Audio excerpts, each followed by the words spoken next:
टाळ्या का पडल्यात माहिती आहे का? आपल्याकडे शिक्षणाला हिंदीमध्ये शिक्षा असं म्हटलं जातं. त्या शिक्षेतून आलेली लोक किमान आपल्या पुढच्या किंवा त्याच्या पुढच्या पिढीला असं मिळू शकेल या आशेपोटी वाजलेल्या टाळ्या आहेत या. प्रेक्षको, गरीब राष्ट्रातलं शिक्षण निकृष्ट असतं. जगभरातल्या 60-65 देशांचा प्रवास केल्यानंतर हे माझ्या लक्षात आलं. पण ते निकृष्ट दर्जाचं का असतं? तर ते शिक्षण निकृष्ट असतं म्हणून ते राष्ट्र निकृष्ट असतं. इट्स नॉट द रिव्हर्स वे. हा फरक ज्या देशानं दाखवून दिला तो देश म्हणजे फिनलंड. जगाचं पुढचं भवितव्य हे अतिशय कॉम्प्लेक्स आहे, अतिशय अनप्रेडिक्टेबल आहे, ॲम्बिग्युअस आहे. त्यामुळे विशेष गुण आपल्या मुलांमध्ये पुढच्या पिढ्यांमध्ये विकसित करायला लागतील हे ओळखणारा पहिला देश हा अमेरिका, इंग्लंड, फ्रान्स नव्हता, तर तो फिनलंड होता की ज्यांनी 22व्या शतकाचा नागरिक निर्माण करायची पहिली सुरुवात केली. खरं तर कुठल्याही राष्ट्रासाठी सर्वात महत्त्वाचा ॲसेट काय असेल तर क्रूड ऑइल नाही किंवा पाणी नाही. माझं मते सर्वात मोठा ॲसेट एकच आहे आणि तो म्हणजे त्या देशाचं मनुष्यबळ, त्याचं प्रशिक्षित असणं. आपल्याकडे एक शब्द तुम्ही नेहमी ऐकता तो म्हणजे अमृतकाल. त्या अमृतकालचा अर्थ आपल्याला असं वाटतो की स्वातंत्र्याला 75 वर्ष पूर्ण झाली तिथून तो 100 वर्षापर्यंतचा 25 वर्षाचा जर्नी म्हणजे अमृतकाल. तसा नाही आहे. खरं तर त्याचा अतिशय सखोल अर्थ पंतप्रधानांनी सांगितला आणि तो म्हणजे पुढची 25 वर्ष हा देश सर्वात जास्त तरुणाई असणारा देश आहे. वयाचा सूर्य पश्चिमेच्या क्षितिजावर मावळत असताना म्हणजे Germany, Japan, France, Italy, England, America हे देश वृद्धत्वाकडे झुकत असताना फक्त 2 देश हे तरुण आहेत, चीन आणि भारत. पण 1970च्या दशकामध्ये वन चाइल्ड पॉलिसी आणल्यामुळे चीन आता वेगाने वृद्धत्वाकडे जात आहे आणि बरोबर पुढची 25 वर्ष India shall have the largest young man power on the earth. ही जी मॅन पॉवर आहे त्याला जर योग्य शिक्षण मिळालं नाही तर त्या डेमोग्राफिक डिव्हिडंडचं रूपांतर डेमोग्राफिक डिझास्टरमध्ये होईल. हे थांबवू शकण्याची क्षमता असलेल्या व्यक्तींपैकी एक म्हणजे Heramb Kulkarni. Heramb, what a fantastic experience. हे सगळं फिनलंडचं मी बघत होतो आणि यापूर्वीसुद्धा फिनलंडच्या एज्युकेशनशी खूप जवळून संबंध आला होता माझा. फिनलंडमध्ये कोचिंग क्लासेस आहेत? अजिबातच नाहीत, म्हणजे शक्यच नाही आमच्या इथं. किमान आरक्षण तरी नाही. इक्विटी आहे आमच्या इथं. इक्विटी म्हणजे नीड बेस्ड अलोकेशन. येस. प्रत्येक विद्यार्थी हा वेगळा असतो. त्या प्रत्येक विद्यार्थ्याचे गुण ओळखणं हे इतक्या मोठ्या पातळीवर कसं काय शक्य होतं? फिनलंडमध्ये ज्याप्रमाणे आमच्या इथं मिनिस्ट्री ऑफ एज्युकेशन आहे त्याप्रमाणे आणि मिनिस्ट्री ऑफ लेबर आहे त्याप्रमाणे आमच्याकडे एक डिपार्टमेंट आहे ते ministry of future. Wow wow. फिनलंडला कुठल्या प्रकारची व्यक्ती 50 वर्षांनी, 100 वर्षांनी, 200 वर्षांनी पाहिजेत याचा अभ्यास करतात. स्टॅटिस्टिक्स फिनलंड नावाची वेबसाईट आहे, सगळेजण बघा. त्याच्यावरती तुम्हाला कळेल की जगात आत्ता फिनलंडमध्ये किती हेअरकट्स केले जातात, किती ट्रॅव्हल्स होतात, सगळं डिटेल डेटा अवेलेबल आहे. आणि हा फीडबॅक शिक्षकांना मिळतो की जेणेकरून तुम्ही पुढची करिअर्स कुठली घडवायची आहेत हे ठरवतात आणि त्याचा स्किल्सचा विचार करून मग हे सार्वत्रिक व्हायला पाहिजे ह्याचा विचार शिक्षक करतात आणि त्याच्याकरता शिक्षक ट्रेंड असतात. त्यामुळे Finland is the first country in 2016 to start artificial intelligence courses free of cost to its citizens. आत्ता आपण ChatGPT आत्ता बघतोय, ह्या मी 7 वर्षापूर्वी बघितलं आहे. वा. एक थोडा संवेदनशील प्रश्न पण त्याचं थेट उत्तर हवं आहे आणि ते म्हणजे स्वातंत्र्यानंतर या देशांनी मातृभाषेत शिक्षण दिलं नाही, त्यावर गुंतवणूक केली नाही, ही घोडचूक आहे? भारताने म्हणतो हो 100%, राधा 200% म्हणेन मी आत्ता. आणि कदाचित त्यातला काही रिव्हर्सल पार्ट होतोय. मुळात म्हणजे फिनलंडमध्ये we learn everything in Finnish. आमच्याकडे इंग्लिशची अजिबात क्रेज नाही आहे. आमच्या इथं 1% शाळा असतात फक्त इंग्लिश, ते एक्सपॅटसाठी असतात मेनली. पण मातृभाषेत शिक्षण का महत्त्वाचं आहे थोडक्यात सांगतो फक्त. आपला मेंदू जो असतो ना तो शिकतो कसा, हे इंटरेस्टिंग प्रोसेस आहे. मेंदू हा कधीही शब्द शिकत नाही, तो फ्रिक्वेन्सी शिकतो. जर लहान मुलाला सांगितलं एक बॉल उचलला आणि टाकला आणि बॉल हा शब्द म्हटला तर त्याला बॉल कालांतराने कळतं, ते फ्रिक्वेन्सी मॅचेस. त्याला काही शब्द माहिती नसतात. अगदी वर्ष 3-6 महिन्याचं मुलाला असतं बाल बाल म्हणतो तो त्यामध्ये, कारण की त्याची फ्रिक्वेन्सी मॅच होते. त्याचं कारण त्यामागचं असं आहे की हा मेंदूला ते फ्रिक्वेन्सी अलॉंग विथ इमोशन ते कळतं, आणि हे इमोशन मातृभाषेत सर्वात जास्त उत्तम कळतं. ज्याप्रमाणे ब्रेन असा शिकतो त्याचप्रमाणे ब्रेन लँग्वेज, हिस्ट्री, जॉग्रफी हा लहानपणामध्ये एक्सप्रेशनच्या माध्यमातून शिकतो. त्याचप्रमाणे ज्याप्रमाणे तुम्ही वर्ष 8च्या वरती जाता त्यानंतर तुम्हाला लॉजिक कळतं. That's the first time that you get to know decision making. त्यामुळे आमच्या इथं पहिल्यांदी वर्ष 7पर्यंत भाषा शिकवतात आणि मग मॅथमॅटिक्सचं इंट्रोडक्शन करतात. क्या बात आहे, क्या बात. आता ह्या सगळ्याचा विचार असा जेव्हा होतो तेव्हा तुम्हाला कळतं की there is a science behind everything, and if you don't learn about that science, त्यामुळे आपल्या इथं अशा प्रकारचे बाकीचे गोंधळ होतात. त्यातलाच एक महत्त्वाचा पाठ म्हणजे मातृभाषेत न शिकणं. अगदी एक्झाम्पल सांगतो. माझा मुलगा पहिलीत जाणार होता, तर आमच्या घरी लेटर आलं की तुमचा पाल्य जाणार आहे पहिलीमध्ये आणि आम्हाला कळलं की तुमची मातृभाषा मराठी आहे.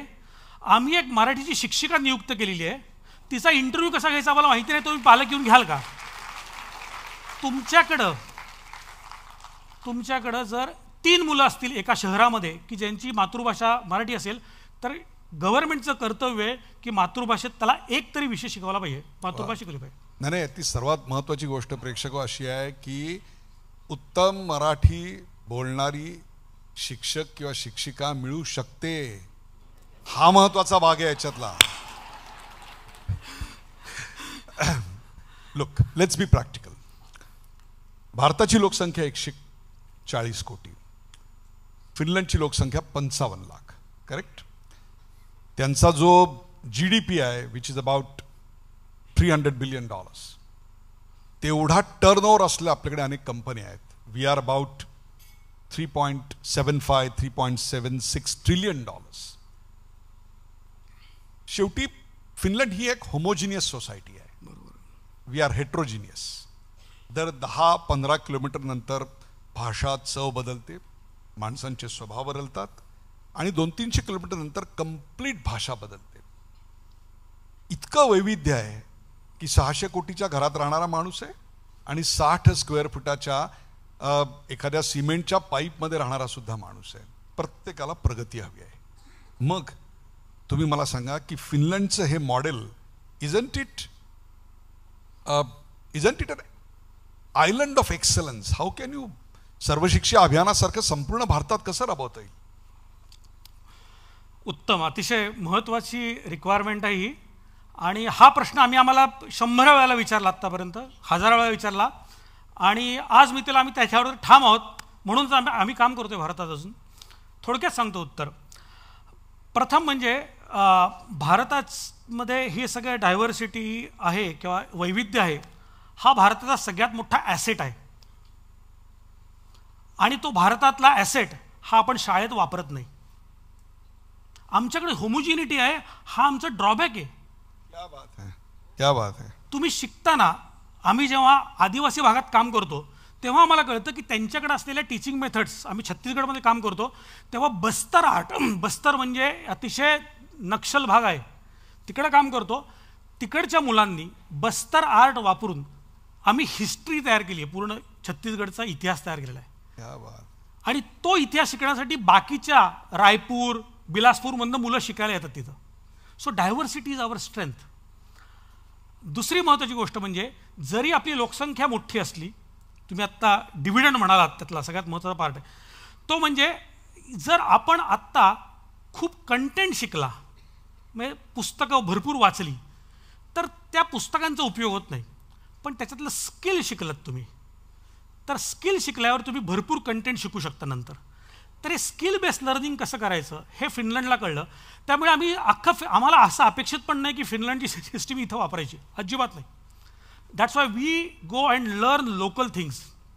आम्ही छत्तीसगडमध्ये गेलो, 1 वर्ष अभ्यास केला काय लागतं आणि तिकडच्या मेथड्स तयार केल्या. सो आपल्याला तिकडच्या मेथड्स करायच्या आहेत क्रिएट, त्या पद्धतीने काम करायचं आहे. आम्ही नायजेरियात गेलो तिकडचं काम करतो, US मध्ये गेलो तिकडचं काम करतो.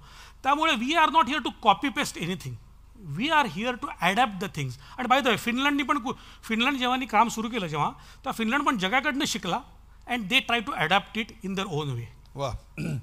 एक फिनलंडमध्ये गोष्ट आहे ती म्हणजे एक समान सिलेबस नसतो. सिलेबस डिझाईन करायची मुभा त्या शिक्षकाला असते. There is a problem here and that problem is की प्रत्येक व्यक्तीला एक राजकीय मत असतं.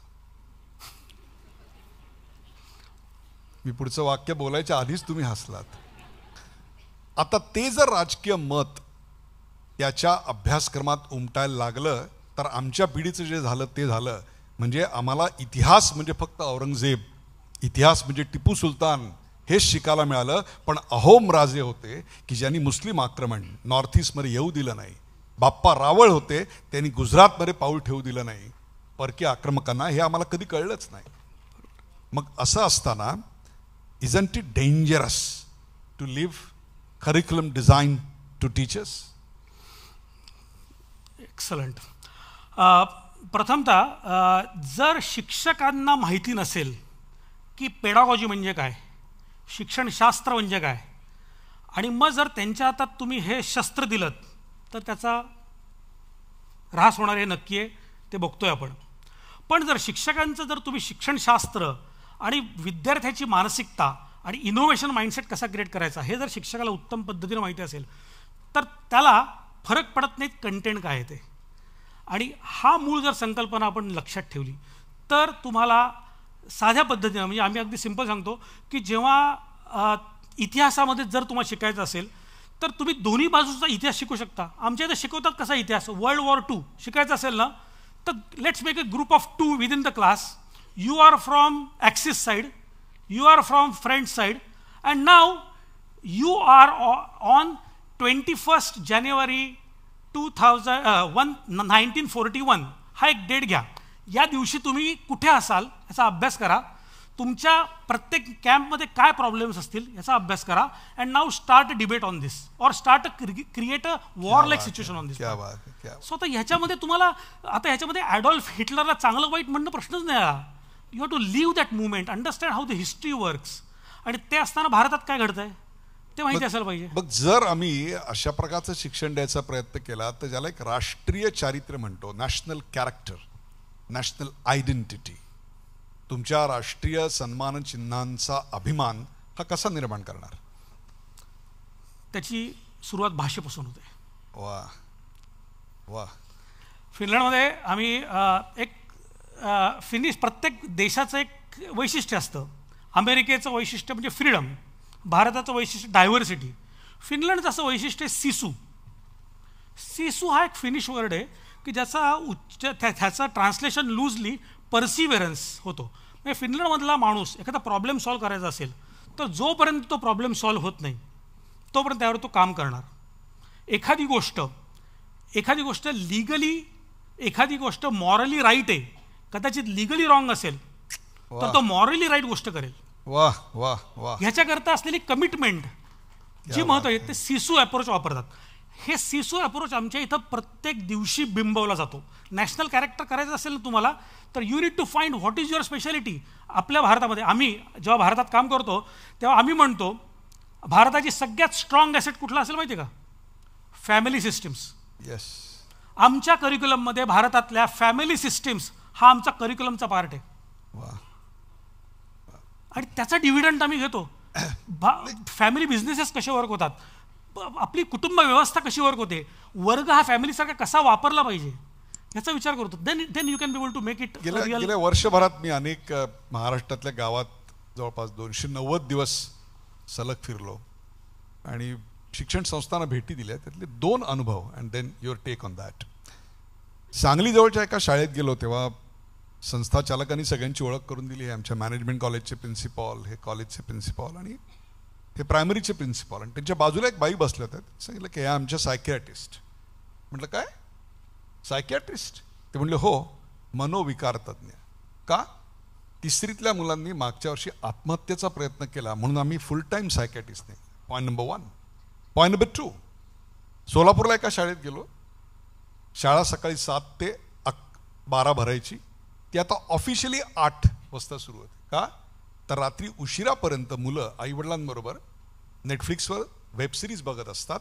त्यामुळे उशिरा उठतात, टॉयलेट नाही, डोळे धुतलेले नाहीत, दात घासलेले नाहीत, तसेच कपडे घालून आणतात. त्यापेक्षा शाळाच 8ला सुरू केली. Single parent, violence, attention span कमी झाला आहे, सोशल मीडियावर जास्त लक्ष, आई वडिलांबद्दलचा अनादर, हे सगळे प्रश्न फिनलंडमध्येही असतील. अगदी 100% असेच असे. काय उत्तरं शोधली? हे आणि ह्याच्यापेक्षा जास्त ॲग्रिवेटेड प्रॉब्लेम्स. आता मी फिनलंडबद्दल चांगलं सांगितलं. We have lot of black areas, grey areas, and they are aggressive than us. आपल्या इथं एक तरी पॅरेंट आहे. आमच्या इथं 6 पॅरेंट्स असतात. 5 बायोलॉजिकल पॅरेंट्स असतात आमच्या इथं. एक बायोलॉजिकल पॅरेंट असतो, 5 ॲडॉप्टेड पॅरेंट्स असतात. मुलांची आयडेंटिटी कशी डेव्हलप होणार? सो हे सगळे प्रॉब्लेम्स आमच्या इथं आहेत. पण आमच्या त्याकरता एक महत्त्वाची गोष्ट अशी आहे की अर्थात आमच्या इथल्या शाळा चांगल्या आहेत, कारण की आमच्या इथले पॅरेंट्स तेवढे चांगले नाही आहेत. रादर आमच्या इथल्या शाळा त्याचकरता चांगल्या आहेत कारण की पॅरेंट्सची रिस्पॉन्सिबिलिटी शाळेनी किंवा स्टेटनी घेतली आहे. आणि त्याच्यामुळे ती स्टेट रिस्पॉन्सिबिलिटी होऊन बसते. हा थोडा प्रॉब्लेम आहे. हा पूर्ण असलेला सोशलिस्ट कंट्रीजमध्ये असलेला हा सगळ्यात मोठा प्रॉब्लेम की state on lot of things. पूर्वी फिनलंडमध्ये सगळंच व्हायचं, रशियन थिंकिंग होतं त्यामध्ये. त्यामुळे सगळ्या गोष्टी, रस्ते बांधणी, सगळ्या गोष्टी गव्हर्नमेंट करायचं. फिनलंडनी विचार करून कळलं की ह्या गोष्टी प्रायव्हेटाईज करा. आज मी त्याला सगळ्या गोष्टी म्हणजे वीज, रस्ते, पाणी, सगळ्या गोष्टी प्रायव्हेट प्लेयर्स करतात. Only 2 things government do. 1 is education and 2nd is health care. 2 गोष्टी करतात फक्त. त्यामुळे ते करत असताना सगळी रिस्पॉन्सिबिलिटी बाकीच्या घटकांची घेणं हे आवश्यक असतं. हे जर सगळं इतकं चांगलं असेल फिनलंडमध्ये, तर मग भारतातली मुलं शिक्षणासाठी इंग्लंड किंवा अमेरिकेला जायला का तडफडतात? फिनलंडला का जात नाहीत? उत्तम marketing. Americans are the best sellers in the world. You know that. They can. माझा एक बरेच इंटरेस्टिंग ॲनेक्डोट्स आहेत त्याबद्दलचे. तर आपल्या भारतामध्ये असलेला ओव्हरऑल जगाबद्दलच्या शिक्षण पद्धतींचा अभ्यास आपणही अजूनही इंडस्ट्री बेस्ड थिंकिंगने करतो. जिकडे इंडस्ट्री चांगली तिकडे शिक्षण चांगलं असं आपल्याला वाटायचं अमेरिकेमध्ये. 2000 साली जगभरात पहिल्यांदी पिसा नावाची टेस्ट निर्माण झाली. त्याला programme for international student assessment म्हणतात. OECD कंट्रीज त्या करतात. तेव्हा अचानक ती शास्त्रशुद्ध पद्धत मॅथमॅटिक्स, सायन्स आणि रीडिंग ॲबिलिटी या विषयात केली जाते आणि ती इयत्ता 8वीच्या विद्यार्थ्यांची केली जाते. जेव्हा ती केली गेली, त्याचा अभ्यास केला गेला, तेव्हा कळलं की अमेरिका पहिल्या 30 देशांमध्ये पण नाही आहे. करेक्ट. ब्रिटन हे पहिल्या 50 देशांमध्ये पण नव्हतं. आणि अचानक कुठला छोटासा देश फिनलंड टॉपवरती गेला होता. आणि फिनलंडला पण हे माहिती नव्हतं. Because in Finland we never crack any test. आमच्याकडे परीक्षाच नाही आहेत. हे ऑलिम्पियाड, गोल्ड मेडल लावणं वगैरे अशा पद्धती आमची नाटकं नाही करत आमच्या इथं. आमच्या इथं परीक्षा असते डायरेक्ट 12वी नंतर असते परीक्षा. आणि ती एकच एक्झाम असते, ती एवढी अवघड असते. त्याच्यामध्ये एक मॅथमॅटिक्सचा पेपर 6 तास असतो आणि त्यात तुम्हाला फक्त 6 प्रश्न सॉल्व्ह करायचे असतात. वाव. सो तुम्हाला कळेल की काय पद्धतीचं शिक्षण दिलं जातं की जेणेकरून तुम्हाला विचार करावा लागतो. कुठला प्रश्न गेल्या 25 वर्षातले सगळे मी पेपर्स बघितले, एकही प्रश्न रिपीट नव्हता झाला. 21 अपेक्षित, गाईड वगैरे कॉन्सेप्टच नाही आमच्याकडे. वाह, क्या बात है. त्यामुळे ट्युशनचा पण प्रश्न नाही आहे. पेपर फुटीचा तर प्रश्नच नाही आहे. कारण की पेपर फुटला, अगदी मी पेपर फुटलाच ना जरी तरी तुम्हाला 6 तास बसून काय करायचं माहितीच नसणार आहे. मी तुम्हाला प्रश्न तुम्हाला सांगेन नंतर. आनंद इंटरेस्टिंग क्वेश्चन असतात. तुम्हाला त्या प्रश्नाचा विचार 15 मिनिटं करावा लागतो. मग कळतं की हा असा पद्धतीने प्रश्न विचारलेला आहे. We talked of Russia. Finland आणि रशिया यांची बॉर्डर सेम आहे आणि रशिया आणि युक्रेनचं युद्ध सुरू आहे. या सगळ्याचा परिणाम संपूर्ण युरोपियन युनियनवर झालेला आहे, अमेरिकेवर झालेला आहे. काय परिणाम झाला फिनलंडच्या शिक्षण पद्धतीवर, अर्थव्यवस्थेवर, जीवन व्यवहारावर या आता 2 वर्ष चाललेल्या युद्धाचा? खूप मोठा परिणाम आहे आणि त्यातला सगळ्यात मोठा परिणाम हा इकॉनॉमीवरती आहे. तो अख्ख्या युरोपमधल्या इकॉनॉमीवरती आहे. आणि तुम्हाला त्यातलं एक अतिशय उत्तम उदाहरण सांगतो. फिनलंड 2022 सालापर्यंत रशियामधनं त्याची अख्खी एनर्जी नीड्स ही 28% ही रशियावर अवलंबून होती. आणि त्यातली बाकीची एनर्जी नीड्स जी म्हणतात ती 56% होती, दुप्पट त्याच्या होती. 50% हे बाहेर नाही यायचं, रशियात नाही यायचं. Within 3 years Finland don't take 0 things from Russia and they do everything locally. वा. कारण की याचा विचार त्यांनी 20 वर्षापूर्वी केला होता. वा वा. त्यांना माहिती होतं की हे होणार आहे कधी ना कधीतरी. हिस्टॉरिकली आहे. 1939 साली जेव्हा युद्ध चालू होतं तेव्हा कळलं होतं तेव्हा. सो हा त्यातला एक पहिला महत्त्वाचा पार्ट. पण बाकीचा कुठलाही शिक्षण पद्धतीवर कुठलाही परिणाम झालेला नाही आहे ह्याचा. पण माणसांवरती तो मानसिक परिणाम कळतो तुम्हाला की how the things are changing. आत्ता बॉर्डर 1100 किलोमीटरची बॉर्डर आहे आमच्यामध्ये. आणि 1100 किलोमीटर बॉर्डर म्हणजे फिनलंड अख्खाच त्याच्यामध्ये एका स्टेपमध्ये जाऊ शकतो अशी परिस्थिती आहे. But Finland is quite strong. जरी आम्ही आत्ता नॅटोमध्ये गेलो असलो तरी without NATO also we are sufficient to take care of Russia. आणि हे फिनलंडनी प्रूव्ह करून दाखवलेलं आहे. सेकंड वर्ल्ड वॉरमध्ये Finland had a war with Soviet and we did not lose the war for 6 months. वा. हे सगळं ऐकल्यानंतर इथे असे पालक असतील की ज्यांचे नातू असतील, मुलं असतील की जी अशा प्रकारचं शिक्षण आपल्या मुलांना देऊ इच्छित असतील. पण आपल्याकडे हे यायला सुरुवात नक्की झालेली आहे, पण काही वेळ लागेल. हा जो संधिकाल आहे त्या संधिकालात फिनलंडच्या तोडीचं दर्जाचं शिक्षण शाळा तर देणार नाही आहेत, मग घरात पालकांनी कसं द्यावं? वा, क्या बात आहे. शाळा द्यायला सुरुवात करेल ह्याच्याबद्दल मी गॅरंटी सांगतो. टाळ्या वाजवा तुम्ही. त्याचं कारण असं आहे की आता ही गरज शाळेची उरली नाही आहे, ही देशाची गरज आहे. आर्टिफिशियल इंटेलिजन्स चेंज होतं आहे. You will see how the technology changing rapidly. जे तुम्ही कॉम्प्युटर रिव्होल्युशन असताना जे गेले तुम्ही 20 वर्ष बघितलं नाही ना, ते तुम्ही पुढच्या 3 वर्षात बघाल. I guarantee you in this part. That's first point. दुसरी महत्त्वाची गोष्ट म्हणजे हे करत असताना तुम्हाला शाळा काय करायचं ते करू देत. पालक म्हणून तुम्हाला काय करायचं आहे, पहिली महत्त्वाची गोष्ट म्हणजे वय वर्ष 3च्या मुलांना, खालच्या मुलांना कुठलाही स्क्रीन टाईम देऊ नका. 1 मिनिटाचा स्क्रीन टाईम कुठलाच. Not TV, not mobile. म्हणजे आई वडिलांनी पण बघायचं नाही, अजिबात हा कुठेच त्यातला नाही महत्त्वाचा बघायचं. भाग आहे. भरपूर खेळा त्यांच्याबरोबर. शाळेत जात असेल तर शाळेत त्याला एन्जॉय करू देत. त्याचं त्या घरात तुम्ही त्याला वातावरण, तुमचं फॅमिली जे संस्कृतीचं वातावरण आहे, तुमचं घरचं वातावरण आहे, घरच्या ज्या तुम्ही ट्रॅडिशन्स आहेत त्या मेंटेन ठेवा. आणि तुम्हाला जर सिम्पल पार्ट आहे, आम्ही एक सिम्पल कोर्स लॉन्च केलेला आहे KYC नावाचा, नो युअर चाइल्ड. हा अर्थ इतका चांगला आहे तुम्हाला सांगतो. मुद्दामूनच ठेवलाय तो. KYC ने जीव खाल्लाय हो आमचा. पण तुम्हाला जर मुलगा तुमचं पाल्य माहिती नसेल कसा शिकतो तर त्याच्यापेक्षा जास्त जीव नंतर खाईल तो तुमचा. तर आमचा एक सिम्पल कोर्स आहे, सगळा पॅरेंट्ससाठी येतो. त्याच्यामध्ये आपला पाल्य लहानपणी कशा पद्धतीने शिकतो, ब्रेन डेव्हलप कसा होतो, त्याच्या माध्यमातून आपण काय करायला पाहिजे, कशा ॲक्टिव्हिटीज करायला पाहिजेत घरामध्ये, हा सगळा विषय त्याच्यामध्ये अतिशय उत्तम पद्धतीने समजून सांगितलेला आहे. एक तुम्हाला एक अगदी छोटा पाठ सांगतो. शाळेमध्ये असताना आम्ही आमच्या शाळांमध्ये सांगतो की तुमचा ॲसेसमेंट रिपोर्ट कसा असला पाहिजे. तर आमचे ॲसेसमेंट रिपोर्ट्स आम्ही जिकडे जिकडे जातो तिकडे म्हणतो की आमच्या ॲसेसमेंट रिपोर्टमध्ये मॅथमॅटिक्स, सायन्स वगैरे असतातच, त्याच्याबद्दलचे स्किल्स रिपोर्ट्स असतात.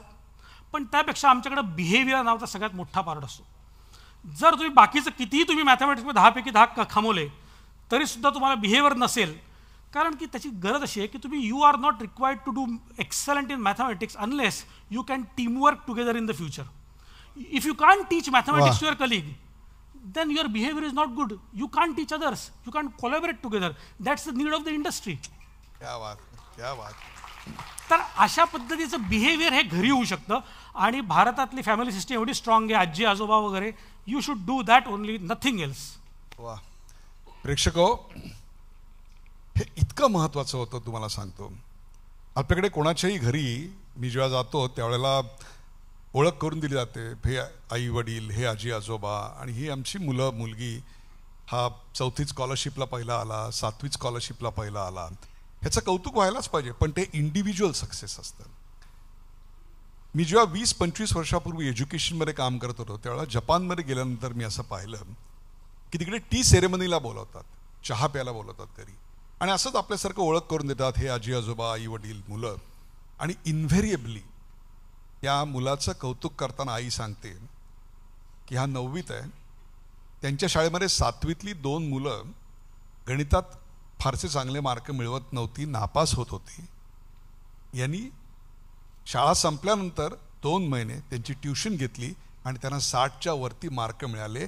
दे taught them how to be a team player. And the family celebrates this collective leadership, collective behaviour. आपल्याकडे आपण इंडिव्हिज्युअल बिहेवियर जास्त सेलिब्रेट करतो. That's why when Japanese and Indian fight 1-1 we win, but when चौघं लढतात त्यावेळेला आपल्याकडचे चौघं 4 दिशांना असतात आणि ते हँड्स डाऊन जिंकतात. सर मला याच्यात एकच फक्त थोडंसं ॲड करायचं त्यामध्ये. कदाचित तुम्हाला आश्चर्य वाटत असेल की ह्या सगळ्यामध्ये की हे खरंच होतंय की नाही, मी काय बोलतो ते खोटं बोलतोय का वगैरे. तर आम्ही जेव्हा काम करतो तेव्हा आम्हाला जेव्हा कळलं, माझ्या बऱ्याच इन्व्हेस्टमेंट, त्यापैकी एक इन्व्हेस्टमेंट आमची कंपनी इंतिया मातकात नावाची कंपनी, त्याच्यामध्ये आम्ही काय करतो की भारतीय माणसं गेले 20 वर्ष ती कंपनी ती पण काम करते. आम्ही भारतीय माणसांना फिनलंडमध्ये घेऊन जातो आणि फिनलंडमधले तिथले लोकल कसे जगतात हे दाखवतो. आत्ता जर तुम्ही पिक्चरमध्ये बघितलं तर आमच्या नॉर्दर्न लाईट्स दिसतात आकाशामध्ये रात्रीच्या वेळेला. तुम्हाला आत्ता या महिन्यांमध्ये हिरव्या, निळ्या आणि लाल रंगाचे पट्टे दिसतात, नॅचरल कलर्स असतात. नॉर्दर्न लाईट्स हा मोठा फेनॉमेनन आहे, सर्च करा. हे ज्याप्रमाणे मॅजिक आकाशातले ना, तसं तिकडच्या माणसांनी लोकल मॅजिक बघण्याचं एक अमेझिंग एक्सपिरियन्स असतो. त्याचप्रमाणे नॉर्वे, स्वीडन इथली देशांची संस्कृती बघा. तर हा जर प्रवास बघायचा असेल तर असा एक्सपिरियन्स घेऊन बघा, and then you can really find it. हे जे कलेक्टिव्ह तुम्ही लिडरशिप म्हणताय ना, how to develop that, that's an experience you can learn it in maybe 1 week, and it's an experience for you. तुमच्या माहितीकरता सांगतो की ज्या कोणाला फिनलंडला जायचं असेल त्यांच्यासाठी हेरंब कुलकर्णी हे अतिशय चांगला गायडन्स देतात. So you can contact him after this programme. शिक्षण किती महत्त्वाचं आहे. आपल्याकडे सोरटी सोमनाथचं मंदिर काहीतरी 18-19 वेळा गझनीच्या मोहम्मदानं लुटलं आणि वाटेत जेवढी राज्य लागली त्या राज्यातली सगळी संपत्ती लुटून नेली. सोनं नाणं जे काही होतं ते सगळं लुटून कुठे नेलं? गझनीला. गझनी म्हणजे कुठे? अफगाणिस्तानला. पुढे 2000 साली वाजपेयी पंतप्रधान असताना आमचं एक विमान अपहरणकर्त्यांनी नेलं कुठे? तर काबूल कंधारला, म्हणजेच अफगाणिस्तानमध्ये. त्या तणावापोटी त्यातले प्रवासी आजारी पडले आणि त्यांना मिनरल वॉटर आणि क्रोसिन पाहिजे होती. तालिबान सरकारने सांगितलं आमच्याकडे मिनरल वॉटर बनत नाही आणि क्रोसिन म्हणजे काय आम्हाला माहिती नाही. तेव्हा मनात विचार आला की मग इतक्या वर्षापूर्वी आम्हाला थंक करून आमचं सगळं लुटून मिळवलं तरी काय. आणि त्याच वर्षी म्हणजे 2000 साली भारताने सॅटेलाइट लॉन्चिंग स्टेशनवरून एका अग्निबाणावर 104 सॅटेलाइट बसवले. म्हणजे जशी एखाद्या तन्मण्यामध्ये हिरे बसवतात ना तसे. आणि त्यातले 101 हे इंग्लंड, अमेरिका, जर्मनी, जपान या प्रगत राष्ट्रांचे होते. फक्त 3 आमचे होते. आणि ते 104 सॅटेलाइट वेगवेगळ्या गतीनी, वेगवेगळ्या अँगलनी आणि वेगवेगळ्या ऑर्बिटमध्ये पुढच्या काही तासात बिनचूकपणे उडवले गेले. आणि ते सुखाने व पुढची अनेक वर्ष कार्यरत होते. आणि हे असं उडवायचं तंत्रज्ञान सर्वात चीप जगात कोणाकडे होतं तेव्हा? तर ते भारताकडे होतं. आणि हे दोन्ही एकाच वर्षी घडलं. तेव्हा मी डायरीत एक वाक्य लिहिलं होतं, हल्ले करून संपत्ती लुटता येते, ज्ञानाची लालसा लुटता येत नाही. क्या बात है, क्या बात है. ही ज्ञानाची लालसा या देशात वृद्धिंगत व्हावी याच्याकरता जे प्रयत्न करतायत त्यातले एक हेरंब कुलकर्णी आहेत. त्यांच्या प्रयत्नांना यश येवो या त्यांना शुभेच्छा. याचं कारण शिक्षणावरचा जो खर्च आहे तो शिक्षणावरचा खर्च जर राष्ट्राने केला नाही तर तुरुंगांवरचा तर खर्च वाढतोच, पण इतर अनेक गोष्टींवरचा खर्च देखील वाढतो. Give a big hand to this man.